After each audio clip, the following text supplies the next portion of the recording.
ঘোড়া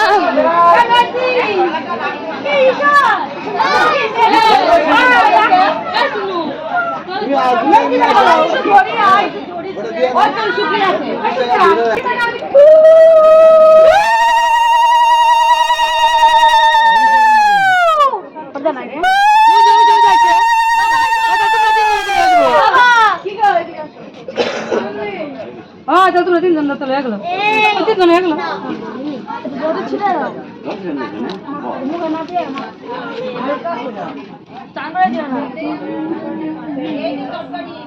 কোন রকমে সিটের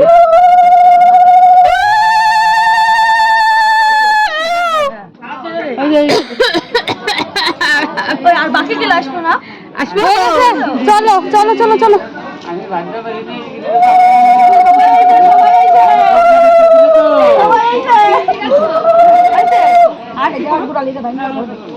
আমি ডান পা দেবো না বাবা দিয়ে করি কিন্তু তাই করতেছি আমার বাবাই শুভ করছে বাবাই তো গুড়ালিতে দিব হ্যাঁ চলে যাস পিছায় না আমার জুতা না পেমেন্ট করা ছিল কত জানো 500 তাই তো ও আমি হচ্ছে 5000 পেমেন্ট করেছি আর বাবা কত বললো আচ্ছা আচ্ছা আর বাবা আচ্ছা 4000 টাকা তুই সুপ্রিয়ার মেয়ে এদিকে আয় একটু দেখি আমি কিন্তু মাসিমণি কত ছোটবেলায় আদর করতে চিনা যাইতেছে আমারে আমরা কোনো সাজু এটা সাইজনে তোমার বুইড়া এসে কি করব হ্যাঁ বুইড়ার হাতে চলে যা মানে তাই নে তোমার কোনাগাল কালার গো তোমার কোনাগাল কালার পাইছি তাই হ্যাঁ দেখানে আবার মিলাই দেখবে তালাশ করে তো বাইরে হ্যাঁ তোমার কোনাগালই কালার নিছি ওই দেখ কিরম টাকা রইছে হিন্টিলের মতন রাতে আমি বোনের কাছে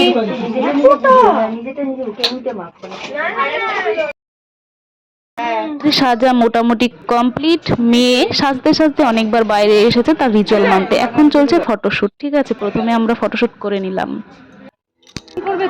বন্ধুরা, প্রথমেই আমি ক্ষমা চাইছি সবার কাছে। আমি এমন একটা হয়তো কথা বলবো, অনেকের খারাপ লাগতে পারে, তো আমার কাছে এটা আজব লেগেছে। ঠিক আছে, একটা আজব মানে নিয়ম এখানে। তো কি নিয়ম বলুন তো? মেয়ে প্রথমে এসে বরকে দেখবে, বরণ করবে, তো অনেক নিয়ম থাকে, একটা প্রদীপ ছুড়বে। এইসব নিয়ম আমার একেবারে ভালো লাগে না, যদিও আমার শ্বশুরবাড়ি ফ্যামিলিতে রয়েছে। তো আপনারা দেখতে থাকুন ভিডিওটা, আশা করি ভালো লাগবে। তো আমার খারাপ লাগলো, মোটামুটি একদম মন্দ লাগে না।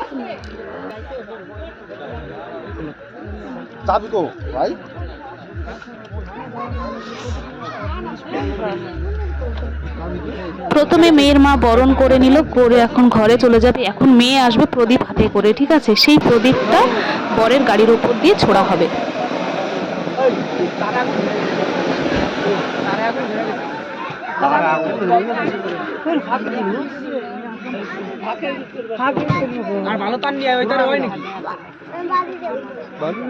বন্ধুরা, এবার দেখতে থাকুন। মেয়ে প্রদীপ নিয়ে আসছে, তো মেয়ে না, মেয়ের জামাইবাবু মাথায় করে একটা চালনের ভেতরে নিয়ে আসছে। আর শ্বশুর বাড়ির লোকেরা অলরেডি রেগে গেছে, অনেকক্ষণ ওদেরকে দাঁড় করিয়ে রাখা হয়েছে এই কারণে, বুঝেছেন বন্ধুরা?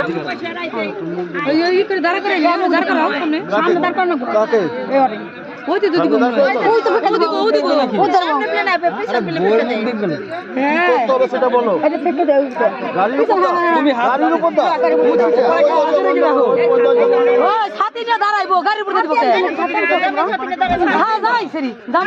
দাঁড়াইবো, তারপরে ছাতের উপর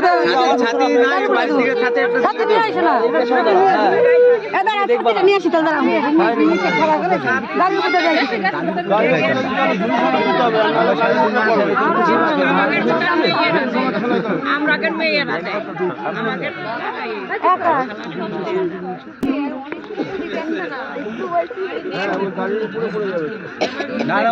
যখন নামবে গাড়িটা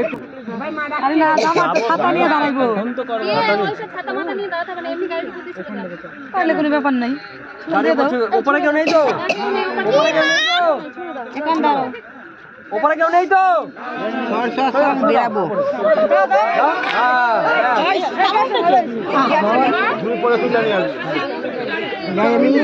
তো প্রদীপ ছোড়ার সময় অনেক নিয়ম ছিল, সেটা পালন করা হলো না। বরের বাড়ির লোকজন খুব তাড়া দিচ্ছে, কেননা বিয়েতে বসতে হবে। ওরা মোটামুটি আমি যতটা বুঝলাম এইসব নিয়ম পছন্দ করে না।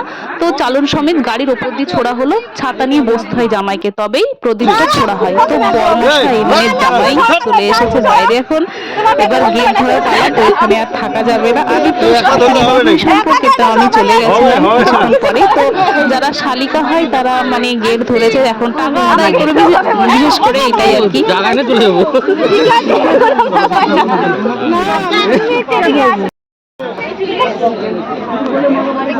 তো বন্ধুরা, এখন হচ্ছে মালা বদল আর শুভ দৃষ্টির পালা। তো আমি খুব কাছে থেকে ভিডিওটা করতে পারিনি, আমি অসুস্থ, এখনো আমার গলা ব্যথা আছে। আমি বিয়ে থেকে এসেছি প্রায় 1 সপ্তাহের বেশি হয়ে গেল, এখনো আমার জ্বর কমেনি। তো আমি এতদিনে ভিডিও এডিট করে দিচ্ছি, এত অসুস্থ যে আমি কাছে গিয়ে ভালোভাবে ভিডিওটা করতে পারিনি, দুঃখিত। তো দূর থেকে একটু ভিডিওটা করলাম। এখন মালা বদল চলছে, এরপরে শুভ দৃষ্টি হবে। তারপরে আমি গিয়ে ঘরে বসেছিলাম, আমি সিঁদুরদানের সময় ছিলাম না। তো পরে গিয়ে একটুখানি ভিডিও করেছিলাম।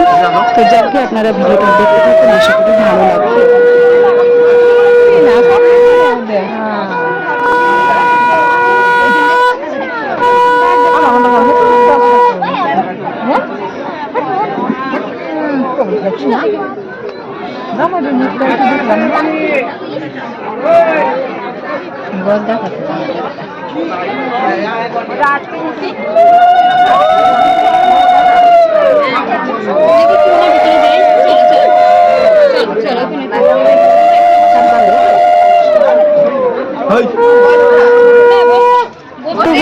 আমার একটা হাস্যকর ব্যাপার লাগে, তো এখনকার বিয়েতে তো ফটোশুট ভিডিও সবটা হয়। তো এই ফটোশুট করতে গিয়ে যে মেয়ের শুভদৃষ্টি কার সাথে হয় বোঝা বড় দায়। যখন শুভদৃষ্টি করতে যাবে বলে এই পোজ দাও, শুভদৃষ্টি তো অন্য কারোর সাথে হয়ে গেল, তাই না? এ সিঁদুর পরালো না, সিঁদুর এখন পরালো না।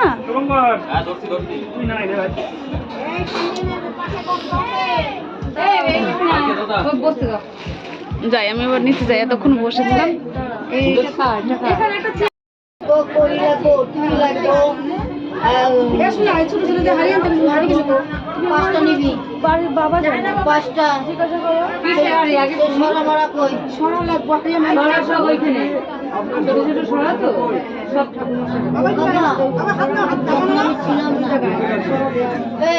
তো মেয়ের বিয়ে হয়েছে, কিন্তু এখন সিঁদুরদান পর্ব হয়নি। তো কিছুক্ষণ এখানে ঘরে কাজ রয়েছে, আশীর্বাদ অনেক কিছু, বিয়ে মোটামুটি হয়ে গেছে, শুধু সিঁদুরদান বাদ দিয়ে।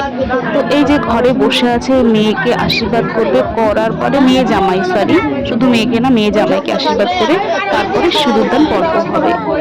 তো এখন চলে যাচ্ছে সিঁদুরদান পর্বে। তো আমি সিঁদুরদান পর্বের সময় ছিলাম না, প্রথমে বলেছে আমার শরীর ভালো নেই, আমি করতে পারিনি। তারপরে আমি ফটোশুট ভিডিও নিলাম।